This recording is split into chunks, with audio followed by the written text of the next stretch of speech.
আসসালামু আলাইকুম রহমতুল্লাহ ওবরাকাত। সবাইকে শিক্ষামূলক চ্যানেল আরিফ একাডেমিতে স্বাগতম। আশা করি সবাই ভালো আছেন, সবাই ভালো থাকবেন, সুস্থ থাকবেন সে প্রত্যাশা নিয়ে শুরু করছি আজকে শিক্ষামূলক টিউটোরিয়াল। আজকে শিক্ষামূলক টিউটোরিয়ালে আমরা যেটি শিখবো বা জানবো সেটি হলো মাত্রাতিরিক্ত কম্পিউটার ব্যবহার করলে কি কি সমস্যা দেখা দিতে পারে।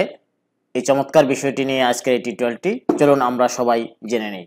আমরা অনেকেই কম্পিউটার ব্যবহার করি, কিন্তু প্রতিটা জিনিসের অতিরিক্ত না হওয়া উচিত, প্রত্যেকটা জিনিসেরই। সেক্ষেত্রে কম্পিউটারও যদি আপনি মাত্রাতিরিক্ত বেশি ব্যবহার করেন তাহলে কি কি সমস্যা দিতে পারে সেটি আমরা শিখব।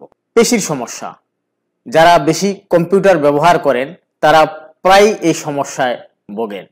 বসার অবস্থান যদি ঠিক না হয় তাহলে পিঠ, ঘাড় কিংবা কোমরে ব্যথার মতো সমস্যা দেখা দিতে পারে। ঘাড়, আঙ্গুল এবং কাঁধে ব্যথা, অনেকক্ষণ মাউস ধরে কাজ করলে আঙ্গুলে রক্ত সঞ্চালন কম হয়, ফলে আঙ্গুলে ব্যথা অনুভব করতে পারেন। কাঁধের পেশিতেও ব্যথা হতে পারে। কবজি ও আঙ্গুলে কার্পাল টানেল সিনড্রোম দেখা দেওয়ার প্রবণতা বাড়ে।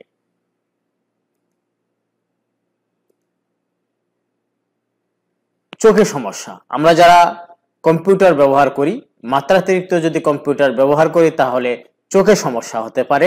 সেটা কি সমস্যা? মানুষের চোখ গঠনগতভাবে 6 মিটারের বেশি দূরের বস্তুর দিকে তাকাতে পছন্দ করে, তাই বেশি কাজ থেকে যে কোনো কাজ আপনার চোখের পেশিতে অতিরিক্ত চাপ সৃষ্টি করে। দীর্ঘদিন ও দীর্ঘক্ষণ কম্পিউটারে কাজ করলে চোখে নানা রকম সমস্যার সৃষ্টি হয়। একে বলা হয় কম্পিউটার ভিশন সিনড্রোম।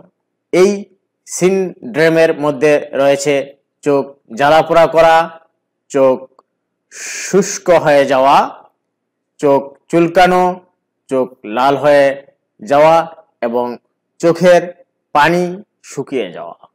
এই ছিল আজকের এই চমৎকার টিউটোরিয়ালটি। আল্লাহ হাফেজ।